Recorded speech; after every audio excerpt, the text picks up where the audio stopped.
Good evening, everyone. My name is Davey Tucker, and I will be your moderator for tonight. We just want to welcome and thank everyone for gathering tonight for the third Truth and Reconciliation public hearing.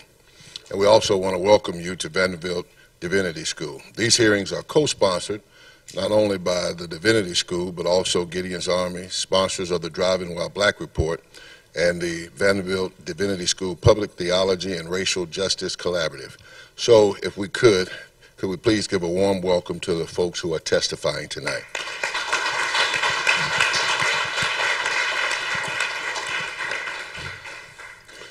Seated with me are Michael Harris, Devon Franklin, and Quinto Hill. Leslie Davis was also to present tonight, but she will not be here. Tamika Lewis will not be here because of the verdict. So we all want to keep her in our thoughts as we all deal with the backdrop of what this whole gathering is all about.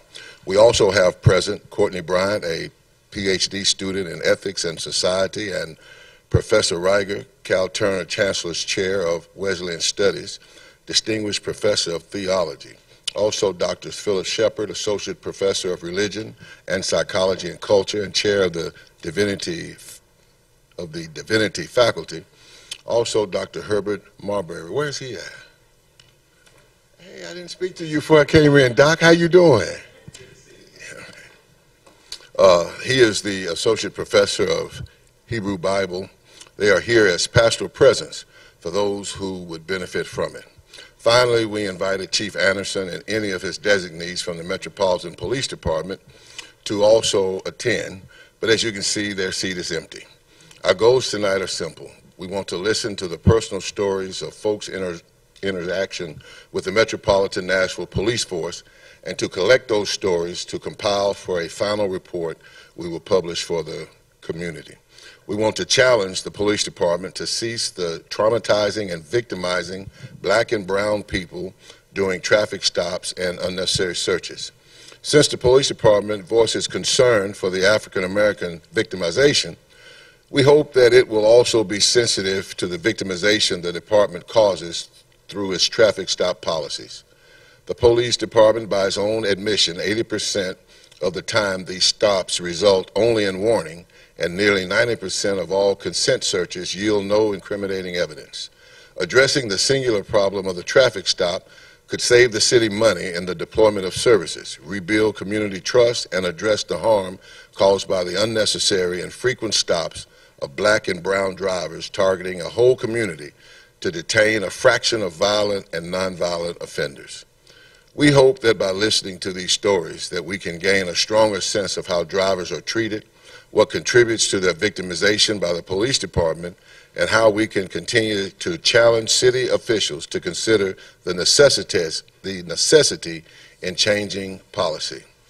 Tonight we have these individuals testifying about experiences that they have had with the Metropolitan Police Department. We have asked each of them to spend no more than 15 to 20 minutes apiece to make sure that everyone has an equal amount of time to share. We hope you will listen to them and to also hear their story. Look for what they heard, saw, felt, and understood that was happening to them. How were they treated?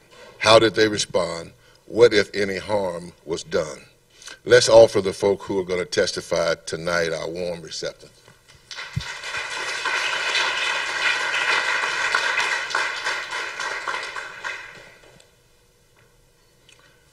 All right, we want to begin with Tamika Lewis. No, I'm sorry, she's not here. Michael Harris.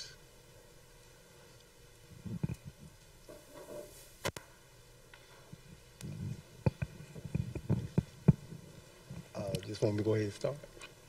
Well, first, let me just kind of frame for you that we also just want you to use your time in a way in telling your story to us that we hear you, we see you, and hopefully we can also feel you.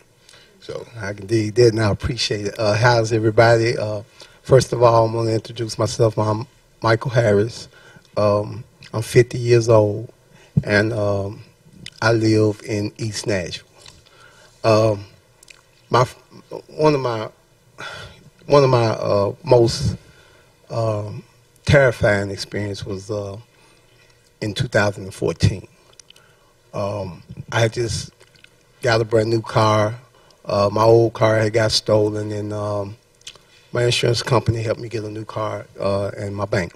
So I was in 2014 black Camaro coming from the truck stop nearby the stadium. I was just about to turn onto Big Church Pike. I forget the name of the little street I was on, and an officer pulled up behind me and a coworker. I was working with my brother-in-law. He owned his own moving company, and I had on one of his shirts. And of course, my coworker did. We was just leaving the truck stop, I was getting ready to drop him off, and I was going on down Trinity Lane to go home myself. Officer pulled up behind me, pulled me over, asked me to give him my credentials. I asked him why was I pulled over, because, you know, it's a new car. All my lights worked, my blinkers was on. I wasn't speeding. And he like, well, I pulled you over because you were speeding. First he said that. I said, how was I speeding? I was just turning. Long story short, we went through a few things. I asked for his supervisor. He refused. He asked me to step out the car. I refused because I wanted to know why I was being pulled over. Again, he didn't give me a good explanation. I had all my credentials sitting in my lap, but I felt that I was being profiled. And I asked him, I said, now, if I was a white man driving this car, would you have thought twice about trying to see who was in this car? And he didn't answer the question. He said, it's not about you being white or black. I said, it's definitely about me being white and black, and you seen two black men in a brand new car. So finally he got his supervisor up, and by this time, two other cars had pulled up, one in front of me, another one behind me, and then the supervisor pulled up later. They wanted to search my car. I refused to search because I just got off from work, and I don't see why I needed to get my car searched. If you want to give me a ticket, let me go about my business. And he said, well, it's just for their safety, and we want to make sure you're not carrying anything or doing anything wrong. I said, what it is, you run my license plates. You got my background. You figured I was an ex-felon. You figured I was running dope. You figured I had a gun in the car. Now you want to harass me just because I just got off from work. While I'm saying this, they brought the dogs. The dogs went around the car. The K9 unit had the dogs to purposely scratch up my car and jump all up on my car. And I was asking the supervisor at the time, you don't see that? You gonna just let them destroy my property? And he said, well, Mr. Harris, we just trying to make sure you don't have anything in the car. And I was just so angry at the time and intimidated. And it made me feel like I was less than a person. And because I was an ex-felon, and because I was in East Nashville at the time, Northeast Nashville, I felt that anything I did or said was going to be held against me. My past was already being held against me. And my blackness was definitely held against me. So I felt helpless, and that made me more angry. So I go to court. I didn't pay the ticket. I went to court, testified in court, and you know, they made me pay $100, and I walked up out of there feeling like I was a rape victim. So now, when I see the police, you know, I despise them. And since Jacquees got killed in my neighborhood, I grew up there, I despise them even more. And here I am asking for a chance for society to accept me and, you know, not judge me, to look at me as a man, not a black man, not a black person, not an African American, but a man out here trying to survive, and not judge me, but yet I'm put in a position by the people that are supposed to protect and serve me, and I feel that way about them. I judge them. Every time I see them, every time they come around me, nowadays when I see somebody pulled over and it's dark, I stop, pull up my phone, I yell out the window, do you need any help? Are you good? You know, because I don't trust them no more. I never trusted them really, but I don't, now I trust them even more, even least. I personally think that the relationship that the law enforcement is creating with our community is very dangerous. And I think that unless, you know, they really address the fact that they are here to serve and protect, instead of protecting themselves and serving us with such negativity and such violence in our community, it's not going to work out. And just, you know, my mom used to say, you know, pressure busts the pipe. And that's what's happening. It's a lot of pressure. And our people are tired, and I'm tired. And I think that they need to come down off their pedestal. They need to get more personalized, more humanized with us, instead of looking at us like a job or looking at us like we are suspect or treating us like we're not people. You know, they need to come down and relate to who and what we are and what we're trying to do. We want a part of this growing community. You know, we don't want to be hanging around in the neighborhoods and looking for something to do. We want somewhere to go lay our head at night instead of having to, you know, I'm almost homeless myself. I rent a room from a friend because me as the income I'm on, I don't qualify to even rent a one-bedroom apartment, you know? So my thing is that, you know, they say it's all good when it's plenty, but if it's plenty and it's just on one side of the table, what you think somebody else they want to eat? So, you know, I mean, a lot of you people here, they can relate, probably, but I'm sure a lot of y'all can't, you know?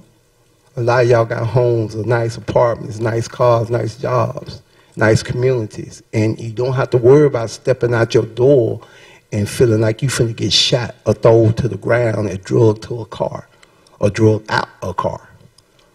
You know? That's how I feel every day. When I wake up, I pray to God, please don't let nothing happen. I don't want to go back to the penitentiary. I don't want to die today. So reach out to your congressmen, to your mayor.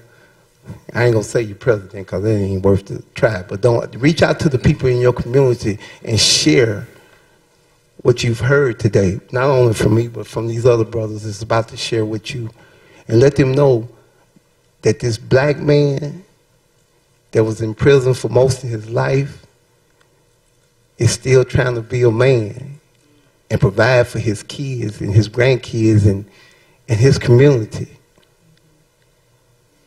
But if I don't get a chance, if you cut me off at the gate, I am a survivor.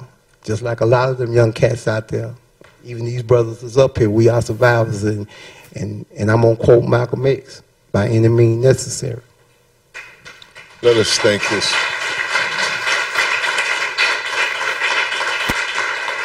Brother Harris, we thank you for sharing your story, and you're well within your 15 minutes. And as a moderator, let me just ask you, you said, what do you mean when you say pressure busts a pipe, in the sense of, what are you trying to tell us? Well, what I mean by that is that, as I was saying at the end, you know, when I wake up in the morning, you know, it's a scary, I mean, this is kind of shameful to say, but I want to, you know, I promised Clement G, our next mayor, that I'm going to be real honest about this.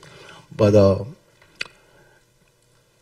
I'm afraid every day that I wake up that I'm going to be accused, fit the description, or just in the wrong place at the wrong time. And I'm the kind of person, I've been taught right from wrong. I've made wrong choices in my life, and I'm not afraid to admit that. But I've been taught right from wrong. And one thing I know, I'm the type of person that if I'm not wrong, and that I'm right about whatever the situation may be, I'm gonna stand for it as hard as I can. And if so be it, if I fall, then I'm gonna fall fighting. You know what I mean? So what I mean by the pressure is that's the kind of pressure that I wake up to, me personally. But I know it's a lot of these young cats out here that's waking up to some pressure that's similar to that, you know, because, you know, they're being harassed.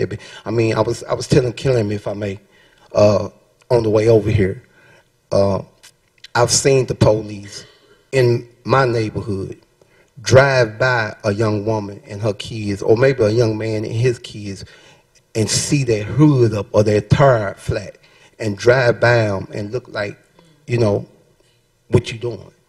But now let me, a couple of these brothers be standing around the car and just standing there. They will pull over, get out, holster their, grip their gun and ask us what we're doing, instead of getting out and helping a family in my community to get about their way. So, yeah, that's the kind of pressure that I see every day. That's the kind of pressure that I've lived, you know, and what I'm saying is too much of that. You know, you just can't keep beating the dead horse. It's dead. Walk away. Leave it alone. And I feel just, you know. Let us thank Brother Harris again. Thank y'all. We will now hear from Devon Franklin. Thank you, Reverend Tucker. Good evening, everyone. I want to take a moment to thank Mrs. Steele for the invitation. It's an honor to be here. I'll be honest, I feel a little out of place. These gentlemen, Mr. Harris, who just shared a story of his experiences, I'm up here for a little bit of a different reason, from a little bit of a different angle. So my story starts about 12 years ago. When I got hired at the Davidson County Sheriff's Office. I spent 10 years working as a sheriff's deputy. First 2.5 years I spent as a correctional officer, was promoted to the transportation division, and with that came weapons and firearms training. So for the last 7.5 years, I carried a 40 caliber Glock firearm every day. Wore a vest for protection, extra magazines, pepper spray, handcuffs, all those kinds of things. Our job was to transport county offenders to work details, to court appointments, to the hospital, all those kinds of things. The last 2.5 years of my time there I spent in the investigations division, was usually known as the internal affairs division. So I spent 2.5 years there. So I've had some experience not only as a black man while driving, because one of the things I found out very quickly was that I didn't wear the uniform all day, every day.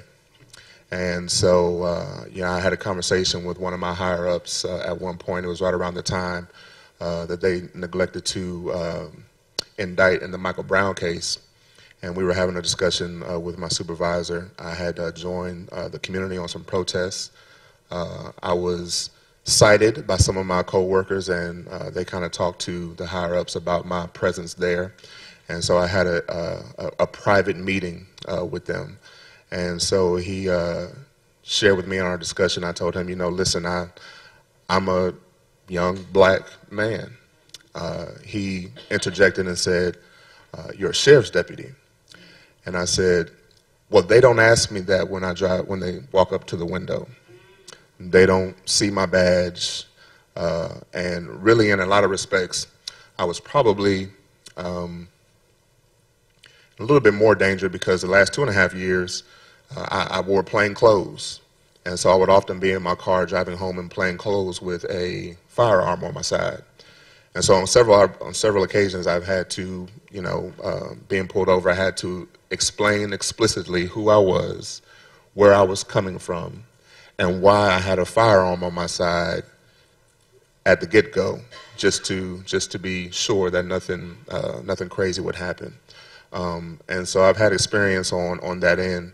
One of the things that I think concerns me, and that I've been trying to speak to lately, is the culture around law enforcement and policing, and the culture of the relationship that law enforcement and police have to the community.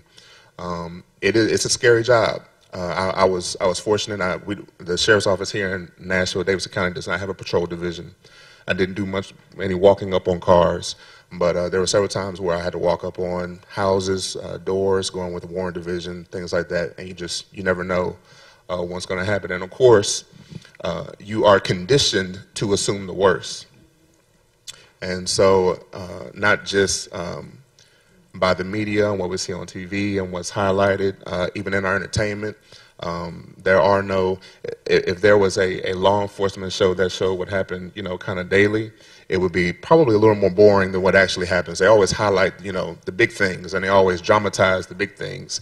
And so those are the things that you get shown on a regular basis. And so the first thing in your mind is that you assume the worst. You assume the worst that's going to happen. It's a very real fear. It's a very real threat. But also not only in the entertainment side or on the media side, there's an issue with the culture and the training. A lot of the training trains you to be fearful of the people you're supposed to protect and serve. And so when you approach them and upon first interaction with them, I was talking with the gentleman before we came out here, and he said something kind of in passing. I don't even think he realized he said it, and that says something significant to me because it's so ingrained. He said that when I told him who I was, he said that I've been your opponent. And so that culture of us versus them, that you are my opponent, that I am against you, not for you, is a problem. And so when you make that assumption that I'm coming to work, but you're my opponent, I'm trying to do my 8 hours or 10-hour shift, but we are against each other, we are versus each other. And if it comes down to it, if I have to make a decision about who lives or dies, you better believe I'm going home. They train you to be fearful. They train you for the worst. And so oftentimes the things that stick in your mind are the fear and the worry.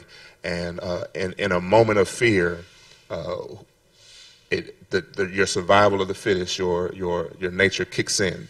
You don't value the person as a person. You see them as an opponent. You see them as someone you're against. You don't value the situation for what it is. My brother here talked about seeing people who were stopped on the side of the road with flat tires. And so you don't even see that situation as one to have an opportunity to help, to have an opportunity to protect and to serve the community that you've been sworn to protect. And so it really puts police, and I think sometimes not even realizing it, puts them in a position to where they devalue, I think, the life of the citizen. They devalue the life of the community, and their focus is to make the arrest, to get the promotion, and to go home safely. And whoever has to perish in that experience. I was listening to the young lady who, officer who, in the shooting of, I'm going to forget his name.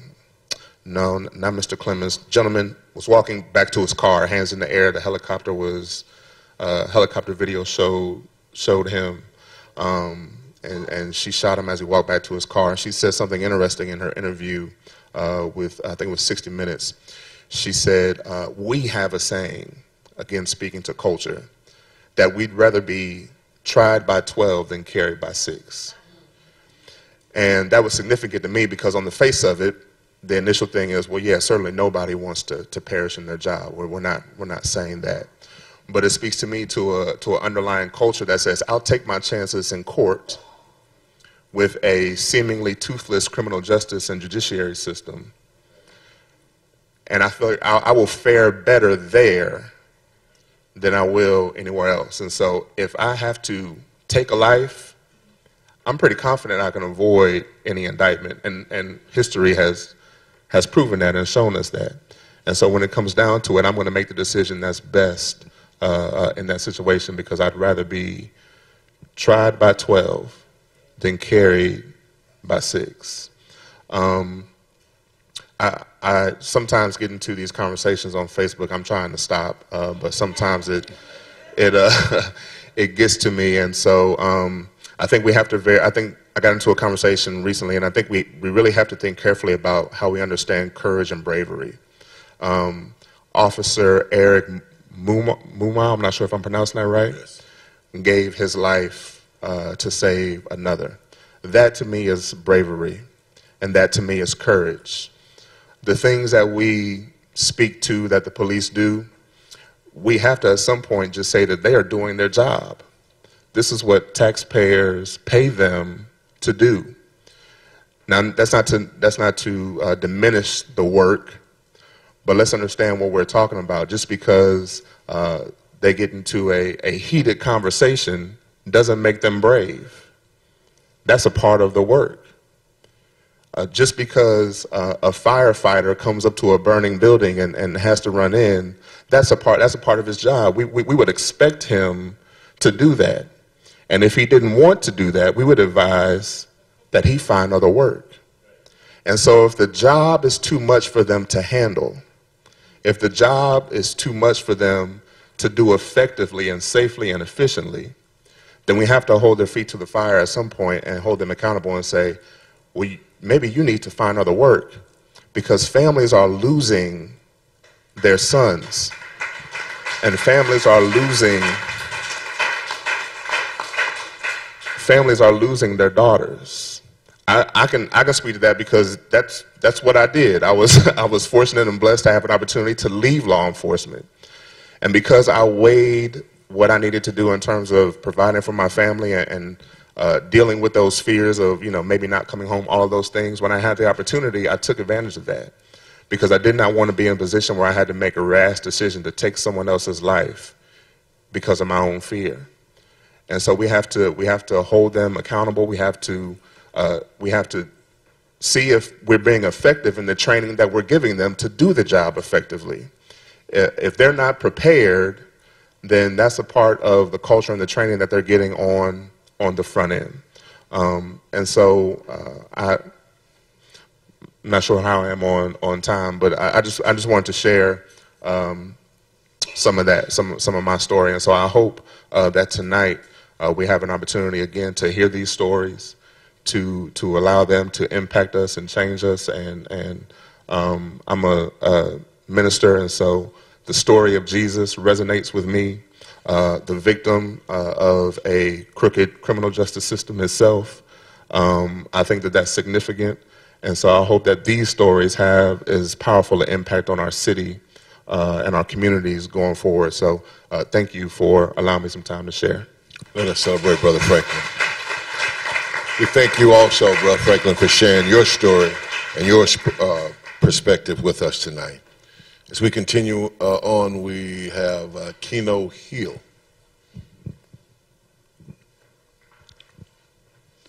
How y'all doing? My name is Michael Quinto Hill. I'm a barber. I'm a producer, songwriter, and I love helping people. And one of them happened to be my son. I have a couple of different stories. I'm going to start with this first one. I was on my way from leaving work to take my son to the movies and realized I needed to get some gas. So I turned into this parking lot and turned around to go back to the gas station. And as I'm getting ready to pull into the gas station, the lights come on. And so I pulled over near the pump. I didn't pull at the pump, but I pulled near the pump to see what was going on. And he basically seemed like he had a chip on his shoulder when he got out the car until the way he slammed the door. And he proceeded to walk up to my door with the flashlight in my face. And he asked me, where was I going? And where was I coming from? And I was like, whoa, wait a minute. As a grown man, better yet, before I answer this question, how old are you? That's what I asked him. How old are you? He said he was 22. I said, I'm old enough to be your father. And you're going to ask me where I'm coming from and where I'm going. I think the proper thing for you to do is tell me why you pulled me over. And he proceeded to tell me that he pulled me over because my tail lights was dim. I'm sitting there in the maze. I'm like, so that means you saw them. They just weren't bright enough for you, or maybe you need glasses. I don't know. But I can't make that judgment for you, but I know they work because everybody else stopped behind me, so they work. But he proceeded, wanted me to get out the car. I told him no. There wasn't a good reason for me to get out the car. I wasn't pulled over for any drugs or anything like that. Why you want to search my car? And he proceeded, he went back to, he asked me for my registration and everything. I gave it to him. He went back to the car, and he sat there for a minute, and I sat there for a minute, and I'm looking at the time because I'm about to be late picking my son up. So he comes back, and he says to me, "Sir, do you stay in this neighborhood?" I said, "No, I'm getting gas. Can I please be on my way because I'm about to be late?" He told me he didn't care. I said, "Well, I do. I'm going to pick my son up. I made a promise to him, and I'm trying to keep it." He proceeded to kind of drag his feet. He finally went back to the car. He bought me what do you want to call it, a citation for my lights. And so when I finally leave there and I get to my son, I asked him to stand by in the car so I could see what the brake lights look like. And it was pretty bright to me. And he said, "Dad, what's wrong with the brakes? They're working." I said, "Yeah, I know." And he said, "What took you so long?" I said, "I got pulled over." He said, "Dad, is everything okay?" I said, "It's fine. I just felt violated for one. I'm a grown man. You're going to ask me where I'm going, where I'm coming from. I don't think there's any of your business where I'm going, where I'm coming from." Wouldn't y'all agree? Would you want somebody to ask you that that's young enough to be your son or your daughter? Okay, I had another incident. It was at the barbershop. Granted, he was a police officer. His name was Dre. Getting ready to get married, and I was asked to take care of his groomsmen. So a lot of them was coming from out of town. So we met up in Walmart's parking lot. I felt like that was a good place to meet. Everybody could find that from getting off 24, from coming down hard, and they could find Walmart. So we're in the parking lot, and we're standing there waiting on the other 3 guys to show up, and the police come over and ask us to move. And I said, "We're waiting on somebody. Can you give us a little while so we can get everybody that we are waiting on?" He says, "No." I said, "Well, sir, if you look across the parking lot, there's some more people across the parking lot. I don't know what they're doing, but why are you choosing to mess with us? We're just standing here talking, getting ready to go to a dinner." And he says, "Well, I'm asking you to leave." I said, "Well, I don't think it's right. We're not doing anything wrong. Why are you asking us to leave?" He said, "Because I said so." I said, "So by law, is there a problem with us being here waiting on the rest of our people to show up? This is where we ask everybody to meet." He said, I'm gonna call for backup if you don't leave." I said, "Well, I think you might want to go and call for backup because we're not doing anything wrong. I can understand if we were doing something wrong, then I would see that we need to leave." So he calls for backup. 2 police cars show up. Granted, I knew 2 of them. And the guy that I'm waiting there with, he's an officer too. So he speaks up. He said, well, he finally gets out of the car. He's trying to regulate everybody else on the phone where we are. And he gets out of the car and said, "Look, I don't know what's going on. We're sitting here waiting on the rest of the people to show up. Is there a problem, sir?" He said, "Well, I asked y'all to leave, and you're not moving." And so Dre speaks up and says, "What about the people across the parking lot? I don't know what they're doing." It was a gang of people across the parking lot. I don't know what they were doing. Like they might have been, I don't know. But they weren't messing with them. They didn't even go over there after they finally left us, and we finally got everybody to come over, that we was waiting on to show up. And I just felt like, as a black man, and I'm gonna say it like that, or any man, but as a black man, in my case, skin can't talk. It's just a cover. And like me and my man was talking, get to know me. Get to know me is love me. I love back real hard. But the thing is, sometimes you're never given that chance because you get painted to be something that you're not because of what people see on TV every day or what they might have an encounter with. Everybody ain't the same. Sometimes it's the people you least expect that are like that, and the people that you think are like that are really not like that. But within that, I get so tired of that being an issue just because I look a certain way. Granted, I didn't ask to look like this, but this is the way God chose for me to look like, and this is the way I'm going to be until I leave here. Same thing with anybody else. I don't cast no judgment on nobody, but when it comes down to police, I get a little terrified sometimes. I get a little nervous because I've seen a lot of things that don't happen, but I try to give the benefit of the doubt because there's a good and bad side to everything. And it depends on how you use it. You can use it in a bad way or you can use it in a good way. But the way I look at it is that to be profiled so much is we always up to doing something or we always up to something. And a lot of times we're not. Just like Mike said, we're just trying to survive. We're just trying to make do with what we got and do more if we can. And I had another incident where I had a young man that came to the barbershop. He had just got off work real late. Somebody dropped him off. He needed a haircut because the guy he was working with said he needed to get his beard trimmed and get his haircut down. And it was late. It was about 9 o'clock when he showed up. I waited on him. He said he really desperately needed a haircut, so I waited. And he said he didn't have a ride home. And all he had was basically haircut money for me to cut his hair, and he didn't have no money to catch a cab or anything, so I offered to take him home. I asked him where he was going. And granted, I was on my way that way anyway, so I said I would drop him off. And I'm going over to 12th Avenue. You know, I don't know if the project is still there. Is the project still there? I know things change rapidly. I haven't been on that side of town in a while. Okay. Well, he stayed in the projects. I didn't know it. And it wasn't no problem to me. Those are my people over there, you know. So I proceeded to drop him off. And just as I drop him off, I get pulled over. And the cop asked me, "Do you stay over here?" I said, "No." "What are you doing over here?" I said, "Why are you pulling me over?" He said, "Well, we have a lot of activity going on in this area over here. We're just making sure you are who you say you are." I said, "Well, I haven't did anything wrong for you to pull me over. Why are you pulling me over? All I did was drop somebody off. So what's the problem?"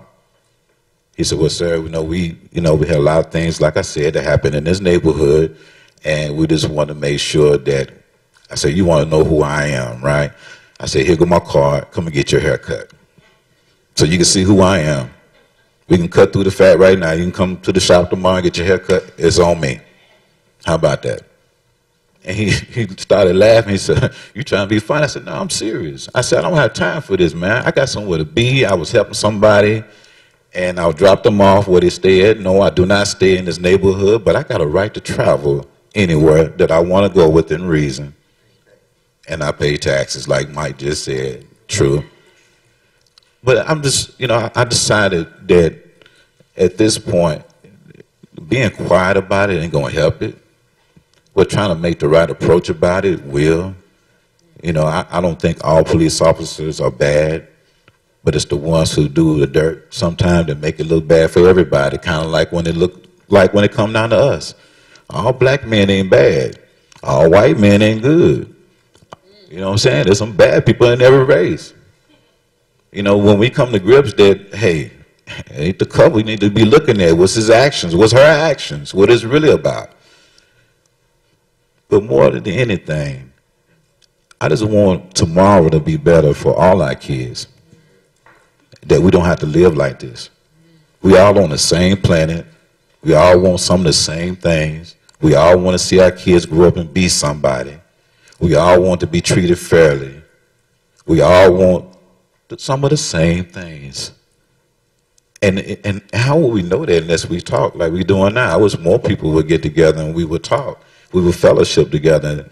I think that most of the time, I think if we even took our time to even do that, how much more further in advance we would be on this planet. Because from what I'm seeing, we're way behind. as a people. Maybe not in technology and all the other things, the material things we're not behind on, but we're behind on getting to know each other. Because we need each other, whether we know it or not. I made a statement one time in the barbershop. I said, if heaven consists of all black folks, we in trouble.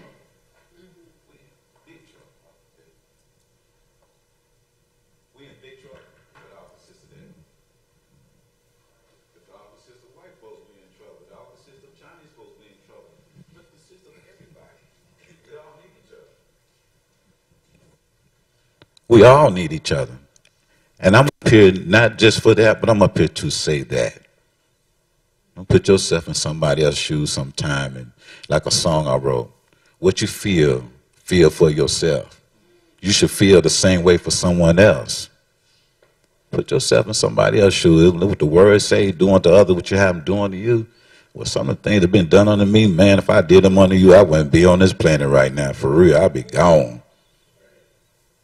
So, I just want to say to y'all,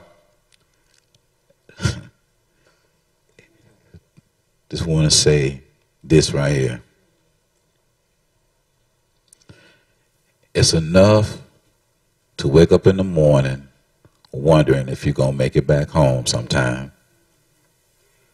And it's also wondering if your kid going to make it back home safe at the end of the day. And it's a wonder, am I going to be mistaken for somebody who might look like me? There's a lot of bald-headed brothers around here with beards. There's two of them up here on this panel. You got hair up under that mic? Okay. Okay. Well, there's one back in the room back there. There's a lot of us. You know, there's some of them that look like us that ain't right. But I hope they get it right. I ain't got nothing else to say, but hey, ain't nothing but love right here, and I wish some love would be felt coming this way. All right? Thank you, Mr. Hill. Thank you so much.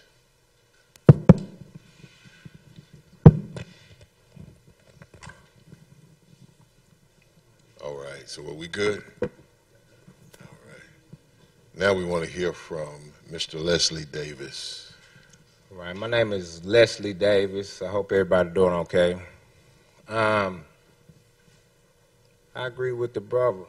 You know, people trying to make it. I think that my story is one of hope, actually. But I also like to remind everybody that Jaquez Clemens was murdered during a traffic stop. At least that's what they said. So that's the reason why this report by Gideon's Army is so important about highlighting the practices of the police. I was telling Andrew that I might be the wrong person to be up here because, hey man, every time I encounter the police, if I'm right, they let me go. If I'm wrong, they take me to jail. I never wrestle with no police or nothing. But if I'm right, I'm going to stand there and I'm going to tell him I'm right. And I'm going to correct him when he's in error. I think that the biggest thing that we do not get information. The Gideon's Army report driving while black got me out of the whole ticket. I probably might be the most recent one that's willing to talk about this, but it was just February when I went to court on my ticket. They said I ran a stop sign. But he did not tell me that at first, because I do not ask the police why he pulled me over, because I do not care. That is his job. I give him my license and my registration and my insurance. He go write that up. He let me go. That's what the books downtown say he's supposed to do.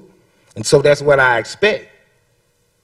But this guy wanted to search my vehicle, and I refused. First of all, it wasn't mine. It was my wife's anyhow. I can't give him consent to search her vehicle. People don't know that. Which I should be telling these cats, man. Now, a lot of these cats may be wrong, don't got no license or something. But if you got your license and registration, they got to do what the law say they supposed to do. So The guy kept asking me about my license, and I actually mentioned the drive. I said, oh, I see what, I said, first of all, I said, why did you pull me over, man, to search my vehicle? He said, no, you ran that stop sign back there. Hell, I didn't even remember what stop sign he said. It was so long ago. We've been arguing about him searching my vehicle. We're not really arguing because I'm trying to be respectful, but I kept refusing, man. So well, then the last time he said, well, if you don't let me search it, I'm going to have to call the dogs, and we're going to put the dogs around your car and this and that. So, man, you got to do what you got to do, man. Get you a supervisor out here because you wrong. You know what I mean? Because this is not what you're supposed to do at a traffic. That's why you pull me over. I said, oh, this is what it is. You trying to, this is driving while black in Nashville. I read a report on that. Oh. And he was like, no, that's not what I said. Apparently it is because you just not telling me that I ran that stop sign. We done drove 2 blocks, man. Ain't it, you know what I'm saying? We done drove 2 blocks away from this stop sign that you saying I ran, first of all. You see what I'm saying?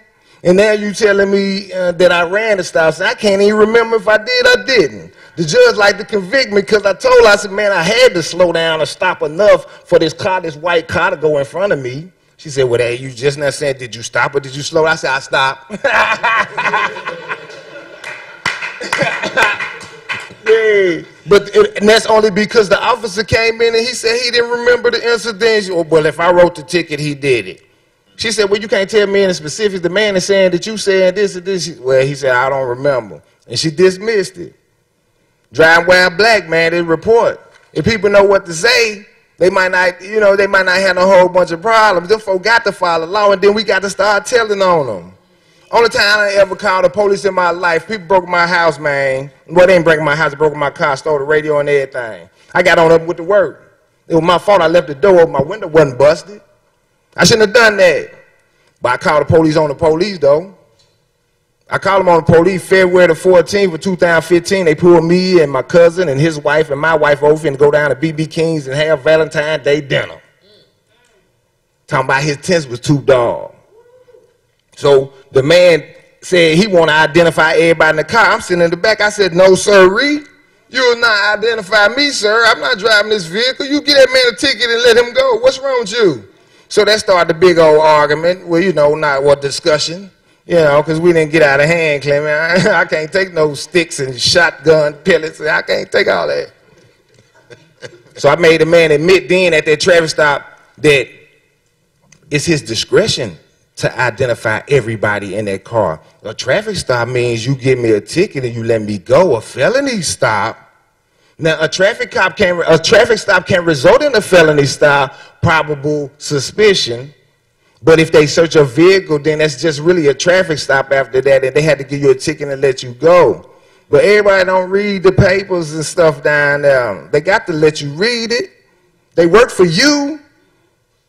They don't work for half it. Most of this 80% of black people that's getting pulled over, that ain't getting no tickets or nothing, the police do not work for them. The police work for y'all. And me too. Because I make them work for me. I own property in the county. Better do something around here. Get off my land. You see what I'm saying? But they do not work for these guys they pulling over, so they doing them any kind of way because most of them cats don't know their rights. They don't know what they supposed to tell these folks. Then their mamas run them away from guys that's going to tell them because they don't want to get them killed. But I'm going to tell them something, make them live. I'm going to tell them go get their license, get their insurance up, make sure their car registered. Keep the dope at the house. Quit driving with it, dummy. But if I know my rights, then I can defend myself out there with my mind, man, and not be running and scuffling with these folk, man, that got pistols. I know my rights, man. So when they kill me out there, man, yeah, I ain't finna say be peaceful, because Leslie ain't do nothing to him. No, I ain't do nothing to him. I'm just trying to make them follow the same rules they trying to make me follow. And I'm doing mine. I went and got my license.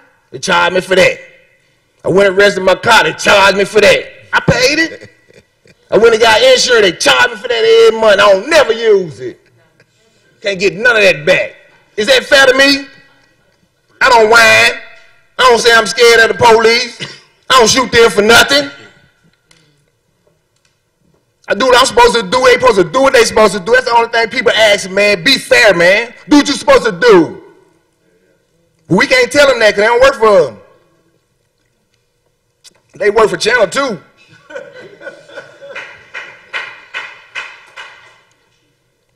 Now, I'm going to tell them every time I come across, but I'm one man. For long, they going to kill me if I keep on. And that's okay. I'm a down my feet. Bottom line. But y'all got to tell them, stop this shit.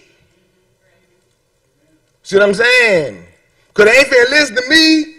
Now they listen to me because I know something. But half of these 80% of people don't even know about this report. See what I'm saying? See, I know something to throw up in their face and say, hey, man, I know what you're doing. You tell them that, man, them folks to get on right, man. I know what you're doing. I know what you're supposed to be doing. Now, what's your next move? You see what I'm saying? Because I try my best to be right. When I encounter the police, I do not sell drugs. I do not hurt people or rob people. I go to work, I pay my bills. I feed my babies. Just like they trying to do, and I appreciate what they trying to do. But you trying to keep me poor and keep me in prison somewhere because you pulling me over more than you pulling over anybody else in the city. And we such a small population in Nashville. Don't get it twisted, Nashville a white city. It's not a black people city. No kind of way we should be no more than 8 or 9% of the people they pull over because that's the population. Am I right? I'm going to yell at my dad to preach. I'm sorry, y'all. Y'all can ask me questions. I'm serious, though, man. If people like y'all, I feel like I'm preaching to the crowd really. That's the reason why I'm getting excited, because people like y'all the one going to have to make the change, man. They do not feel like they work for us. The chief do not feel like he worked for us, man. He worked for the mayor. That's the reason why he ain't sending nobody. That's the reason why he don't feel like he need to change nothing. Ain't nobody making them. But I can't make them. I'm a little bitty part of the city. I'm a little bitty part of it. The big part of the city, my big brothers and sisters gotta make them do it. That's the reason why I came here. Because y'all my brothers and sisters. Well, I teach my babies the police your uncle. And he better treat you like he your uncle. He gonna have to deal with me. I'm not finna go ask Glenn Funk to help my baby. Help me for that, clean me. See what I'm saying? So I got a baby be 22 this month in a couple of days. He been pulled over on several occasions. When he was 16, 17, I know what they were doing. What I told him not to do, piling people up in his car. He ain't had nothing but a little Honda. You see what I'm saying? Police pulled him over. But my boy was so respectful, the police let my boy go. Because my boy know how to talk to grown people. Because you know if he don't do the right thing, I have to deal with me, or I'm going to leave him down to juvenile. I pay the child support, I leave him down there. But you respect him, so you come home to me, and I deal with him. See what I'm saying? It's a difference. I feel like that the police need to treat people fair, but I know that I really can't do nothing but come and tell y'all about what they done to me and what I see them doing. But they got rules in place, but they just not following it because nobody makes them. But I can't. Let us thank Mr. Davis again, and also all of our tellers. We also want to ask that if you have any questions, that you would take the time and write them down on a passed out 3x5 card, that everyone should have one, and we're going to take those up in a couple of minutes. Just listening to you all, I'm also made mindful. I live at South 6th and Fatherland Street, and I've been over there almost 30 years. And I say it's a short distance from Casey, but it's a long way socially, economically, and financially. But even on South 6th and Fatherland and Edgefield, I'm reminded who I am. I was out at my car on a Saturday night. My gate was open, my front door was open, the light on the porch was on. I didn't have on any shoes. I had on a t-shirt, pair of pants with my belt undone, and I was barefoot, and it was about 30 degrees. I'd gone out to the car to get a book in my final preparation from my sermon on Sunday. And I noticed a light behind me shining in my face, and when I turned around, my first interaction was, did you find what you're looking for? And as a grown man, full-grown man, again, light on, door open, gate open, barefoot man, I don't need no 21-year-old, nobody, colors even, is irrespective, asking me, did I find what I'm looking for? If you have been taught in police procedures, the door is open in the house, the light is on the porch, the gate is open, it's a half-dressed man. Kind of look like I ought to live there or something. I'm just saying. But to be engaged with, did you find what you're looking for? So my next response was, will you turn that damn light out? And from there it went, but I was reminded that I was black, but I had to remind him that that was unacceptable. We want to ask a couple questions and get your responses. When have you felt that the police may have served or protected you? Or has that ever happened? Let me start right here. I want to answer the question, and the more compact you make your answer, the more questions we can get, and we hope that some of you are actually writing down some questions now. What was your question again? When have you ever felt served or protected by the police? I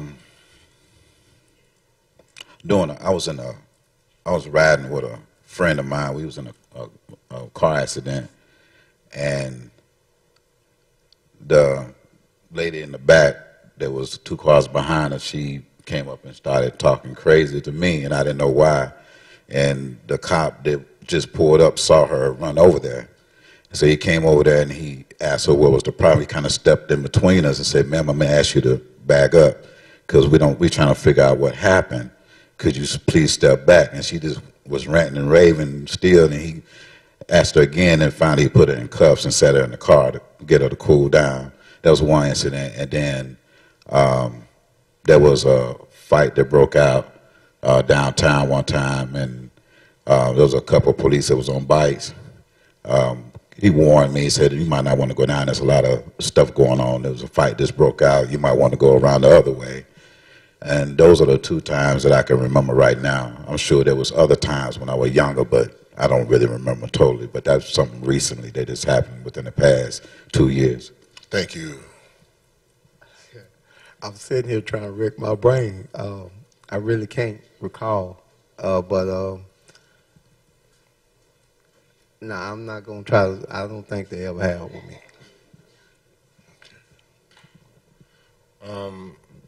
Yes, sir. I think that, hey, man, I think they do whatever their job is. I think they do it, you know. But me personally, yeah, just in general, yes. But me personally, no, I don't.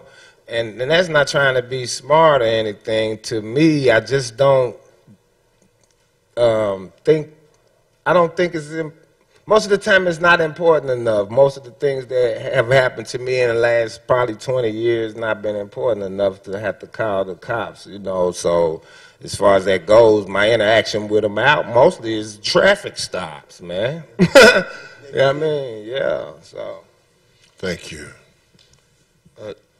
Yeah, no, I can't think of any major situation. I've gotten my share of speeding tickets, so I guess you can count that as protection. That's not safe. So I appreciate that, and I can admit that. But no, the vast majority of my life is I haven't had a whole lot of interaction with law enforcement. I've been fortunate to not have those negative interactions. Let's say I feel kind of like, you know, a little out of place. But I can't think of any major time where I felt clearly that I was being protected and served by the police. Well, okay, thank you. Describe, well, let me ask you this. And you just hold on and we just bring it back down your way. What do you think the police department needs to change in their traffic stop protocol? In reference to, you know, a little bit what I talked about earlier in terms of its culture and speaking to some of the brothers in private before, man, I think a lot of it is how you just talk to people and how you treat people. I think a lot of that goes back to how you view people again, whether you view them as inherently human just like you are, or you view them as something else, as a label, a criminal, or a suspect, as we often always hear people being referred to as a suspect. And so I think that just that culture and that training in terms of how to interact with people, I can say that one of the things that I was pretty proud of when I was a correctional officer is me and the offenders that I worked with, we were in 100 bunk pods, two sides, 50 to 52 beds per side, one officer. My offenders knew where I stood when I got there. I told them, you can have the easiest 8 hours of your day. If you just do what I asked you to do and you respect me, I'll respect you. If you, to my man's point here, if you do something that's against the rules, there is a consequence. I'll levy that consequence and we'll move on with the rest of our night and we'll be good. And that level of respect was really helped me feel a lot more safe with 100 people around me and I'm in a pod by myself. So I think just that issue of respect, knowing how to talk to people, knowing how to interact with people, and not coming off with the first words, as you said, Reverend Tucker, did you find what you're looking for? What you doing over here? You live around here, where you going? Those kind of things, I think, go a long way. Thank you. I think that that what the brother said is correct, but they already have rules that they not following. You know what I mean? For a traffic stop, they already have rules, so they have a different protocol than the rules that the legislator or whoever formulating the rules put down for a traffic stop. So I think that if they do the rules, then they also have to be, because I heard everybody up here say something about fair, man. If they being fair with what they doing, and life is not fair, don't get me wrong, nobody trying to fantasize like somebody wants special treatment or something, but we getting special treatment. But you don't understand. We don't want it. We getting special treatment right now. 80%. So I'm saying, so it's like, be fair, man. Because folks is doing the same thing, and then when they don't find something, like it's like you wasted 10 or 15 minutes of my time that you ain't really have to waste. I won't get that back, man. Get none of that back. You see what I mean? And then okay, you get a warning ticket or you can go on your way or whatever. That's not cool, man. Just so they can identify who in the car. You know what I mean? Because there's dark-skinned people in the car. You know what I mean? That's what they can change is try to be fair with what they saying, but they don't have to though. It's apparent they don't have to. There's nobody making them. Everybody begging them to do it.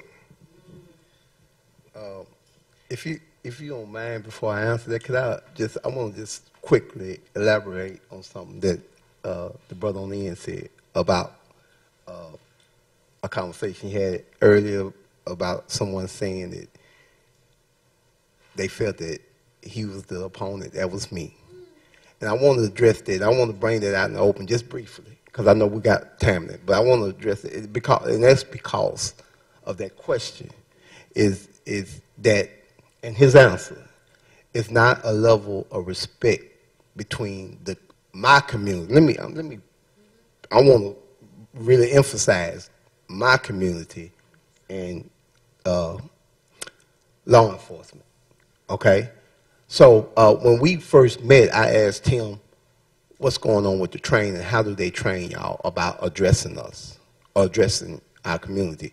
And he was explaining to him, and I said, well, I'm kind of like your opponent because I'm the guy that you walk up to. But now, and getting that out, now to answer the question, what I think, and I agree with him again, is that respect is going to get you a long way. Don't get out your car, walk up to my car, unfastening your gun holster, and tapping on my window like I'm a chump. First of all, get out your car. Ask me if I don't have my window rolled down, to roll down my window and explain to me what's going on. Don't expect me to know why you behind me. Now, if I got my dope in the car and I'm riding around dirty, then I know exactly why you behind my car. But now, if I'm just going to pick up my son, or if I'm meeting some friends, you know, I'm 50 years old. My son is 30. I started young, y'all. My son's 35. My daughter's 26. So if you walking up to me and my son and my daughter's older than you, you asking me what I'm doing, what the heck did you asking me that for? I got the answer to you. But you know, it's a level of respect, body language, and maybe if you say, well, how's your day today, Mr. Harris? You doing well? Up to this point, I was doing okay, but thank you for asking. You know what I mean? How is your day? So it's just all about that. You know, it's all about, like he said, communication rules a nation. We as a nation, our humanity is destroyed to the core. You know, I was telling Andrew, and I don't see him here now, but when he done an interview, hey Andrew, he did his first interview with me, and I was telling him about a time that I was walking through a parking lot, and I was coming past a white woman, and she clutched her purse as if I was finna tackle her, beat her up, rape her, and take her purse all at once. And we was just in pass. And I was going to my car. She was headed to the store. But now, you know, that right there that's hurtful. Now, don't get me wrong. In another life, that probably would have been me. But right now, as brothers, I'm a grown man. Don't be threatened by my blackness. My skin ain't my sin. My actions is my sins. My thoughts that turns into actions becomes my sin. You know? How you don't know I might want to walk you to the door and let a little chivalry live and open the door for you? How you don't know I want to grab your bags and help you to your car and put your bags in your trunk for you? Give me a chance to do that first instead of saying, oh, this N-word is finna rape me. Or he's finna take my pocketbook. But that hurt me so bad. But not just speaking in Nashville, I'm going to end it. I don't know I'm going. But not just speaking for Nashville, but our country, our humanity is dead. And we need to get that back. And that all this, you know, this we shall overcome, standing holding hands and all that's not going to, we going to have to get in action. We going to have to act on this. We are going to have to walk up to some white man or so white. How you doing? My name is Michael Harris. Can I help you with anything today? Is there anything that I can do for you? You were going to have to come to me and say, well, this guy look intimidating. Well, hey, can I get a haircut? You know, he might not even know how to cut white folks' hair, but it might be somebody in the shop to do. I know you did. But that's all. It's all about respect. And I just want y'all to know, is just when you in the park or not, or you going, don't look at, you know, especially this cat. He just might want to help you to the car. But the way we dress, the way we look, a lot of people will take that the wrong way. And just because we black. But it's all about respect. Coming up to my car without the intimidation, the aggression, could help a lot. All right, thank you. I would say if they're scared to be out there, then they don't need to be. I think they, number one, should be tested when it come down to that, to actual interactions with people to see how they actually go about treating people. Because character is everything. It ain't got nothing to do with color. It got something to do with character. What kind of person are you? You know, respectfully, are you a respectable person? Do you want to be treated with respect? I was always told that if you offer respect, you can get it back in return. And the trust at that point can be built, just in that moment. Just on how you respond to somebody, and not to abuse your authority just because you do have a badge and a gun. I don't think it's right for you to treat people wrong just because you might have a chip on your shoulder today on something that happened and ain't got nothing to do with what's going on at the present moment. So, in regards to what the brother said, definitely the respect level. Are you afraid to be out here? And if you are, you don't need to be. Maybe you need to take another job in that and maybe write parking tickets or something, or you ain't got to really deal with people head on, because you're going to get what you offer. And some people like me, you know, I try to diffuse things real quick because I know things can go wrong real fast. So I try to be diplomatic about it, and then when I see it's not being diplomatic, then I might turn into something else. But hopefully I don't get to that point. I try to stay away from that person because I don't want nobody to offer me any disrespectful things, so I'm not going to offer it first and foremost. So that's my answer. Thank you. Let me try to get a couple of these questions in from our participants. I'd like for you to think about your answer and be just as brief as possible. Have you ever lodged a formal complaint about how an officer treated you? Why or why not? You can just run it right back down that way. I have. Okay, and what happened? It was overlooked. It was overlooked. It kind of got drawn out. Every time I went back, it was always put off. So, and then I went one last time, and the lady didn't know what I was talking about. So let me know they forgot about it too. So that's about all I could do. No, I haven't, and his answer is why? No, but I have twice. I called the police on them though. When they pulled us over for the February the 14th deal, I called down there and told on that guy, you know, talked to his sergeant, but I didn't go down there and go through all the other stuff, man. I had to be working 6:30 in the morning, you know. Yeah, so not formally, but I have called the cops on the cops. No, I haven't. As I said, fortunately, I haven't had any real reason to, based on my interaction with law enforcement. So. I actually asked my wife, would she come to share, and she was like, no, I never put my name down to do that. She was driving down Broadmoor with my youngest son in the car, came right before you get to Maplewood up over top of a ridge, and a car had ran into a telephone pole. And she got out to assist the lady, which was a young white woman who had a child in the car. And she asked her to call her husband, who worked at Oscar Mayer Meat Factory. Her phone was dead, so she went up to the house. They had already called the 911. She went up to the house, and the elderly white lady let her in to use the phone. She called Oscar Mayer Meat Packing Company. They actually went to get her husband to the phone. As soon as she had started telling her that your wife has been in an accident, a police officer grabbed the phone from her ear and told her to come back outside.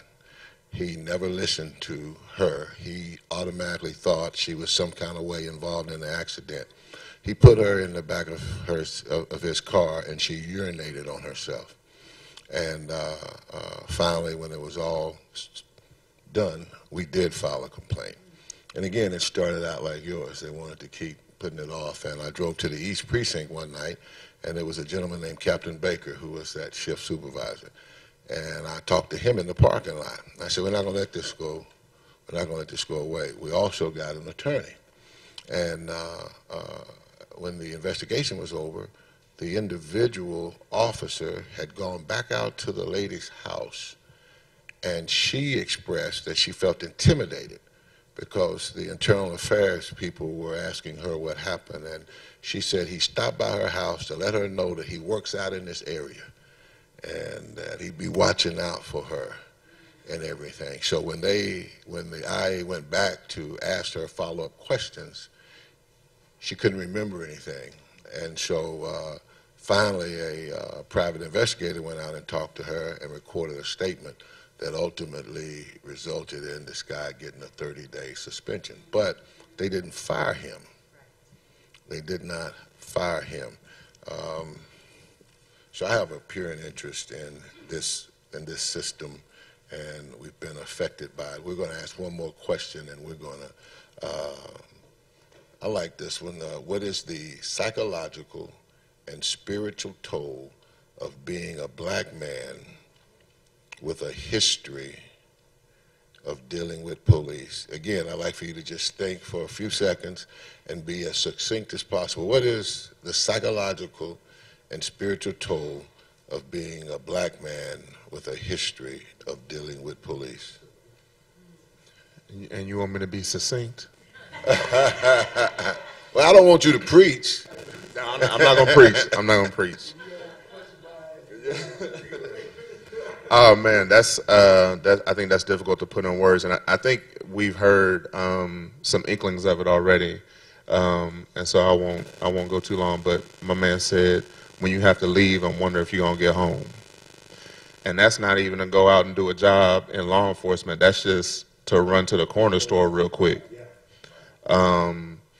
When you have to worry about that with your babies. One of the things I told you about the conversation I had with the supervisor. One of the things I told him is I said, I have at that time he was 6. I said, I have a 6-year-old son who will be 16 one day and will be out here driving around just like I was at 16, 17 years old. And so having to deal with, and we've heard about the conversations that white parents have with their sons or children when they start driving, and the conversations that black fathers, black parents have to have. Just those things, I don't know how quantifiable they are, but they do take a toll psychologically. It puts you in a state of worry, and so being in a constant state of that can't be healthy. Spiritually, I think is one of those things where you begin to in some ways, I know for me, I've held closer to my faith because there's a certain sense of helplessness that I feel in reference to that, and so I've tried to cling closer to my faith and trust God more with that because you can't put your hands on it and follow your children around every time, and so when you're not there to protect them, you got to depend on something or someone else to do that. And so that's the spiritual toll that I've had experience with. Thank you. I think that it takes a definite psychological toll on people when they, like the brother said, when they feel helpless.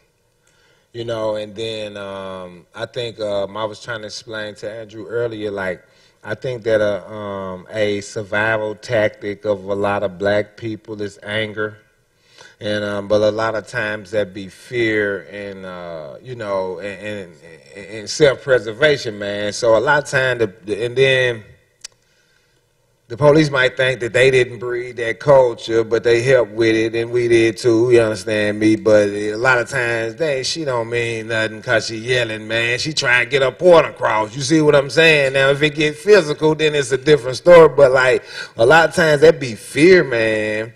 People been so scared of the police or what they done, they react you know, trying to save their life, you know what I'm saying? So it's definitely psychological, and to me it's a spirit killer, and that's the reason why you got people who have been, what they may think they've been harassed or whatever, we don't go file the complaints or whatever, you know what I'm saying? Hey man, you gotta, you know, that's what make you go file it, your spirit, you know what I'm saying? So it's really a spirit killer, because most of these people that complain about what they do, they don't go tell it on them though. Now I mean, include myself. You know, I was nodding my head because he was kind of hitting in yeah, well, with me, psychologically, it messed with me psychologically as far as my manhood, you know, my humanity, and what it does, I mean, I know who I am, and I know I'm a man, but when you're being demeaned and defiled and by someone that supposedly holding an authority figure, is supposedly be there to be there to protect you, it does something to you psychologically in a way that you like, wait a minute, have I done something wrong? Am I something wrong? You know, so so in my case, yes, it's driven me to the point where when I see the police, I look at them like RoboCops. I don't even look at the police as a human because he don't see me that way. And spiritually, again, I have to agree with these two brothers. In my case, I'm totally opposite with him. My faith with the Creator is not really strong, but I do know it's something greater than us. I know it's something out there to pray to and to hope for. But with me spiritually, it's kind of like it's done happened to me so much that, you know, it makes me feel like I'm just breathing. You know, it's just such a common thing with me that, you know, I mean, I'm used to it.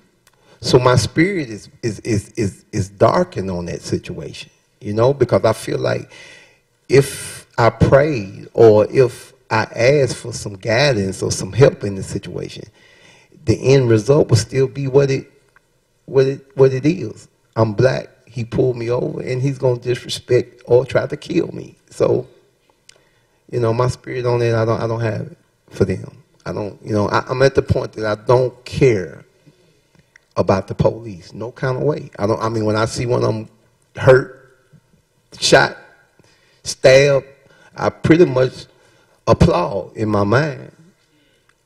And that's sad, because it's dark in my spirit for another human being. Thank you.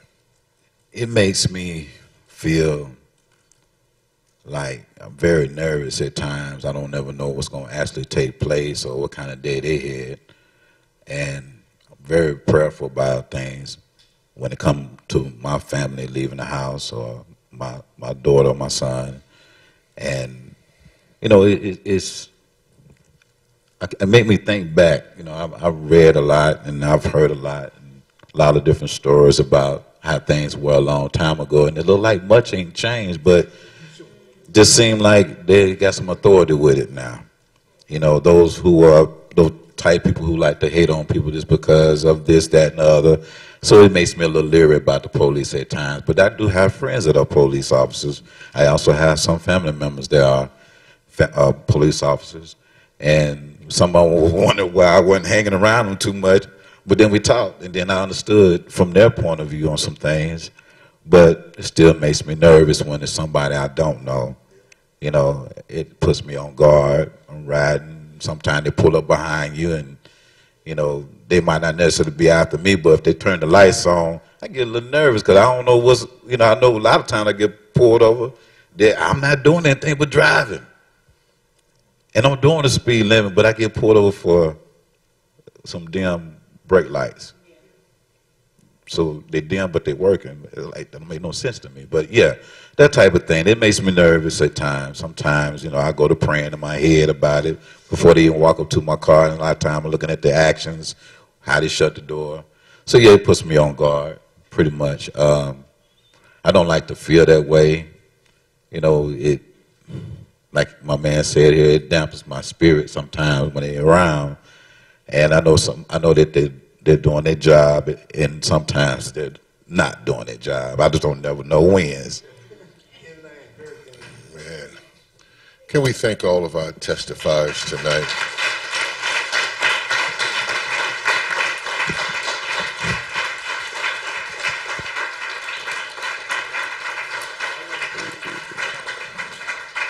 Well, we thank you, and we also thank all of you who come out to be a part of this.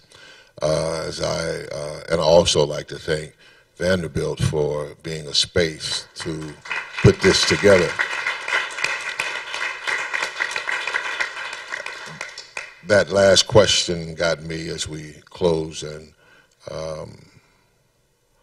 as I was rushing over here to moderate, and I'm listening to these stories, I'm you.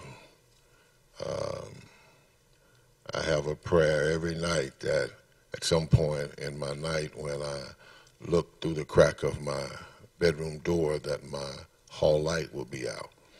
My son is 21 and he works second shift and he gets off at 10:30. And I always make sure my cell phone is by my bed. I do it unconsciously.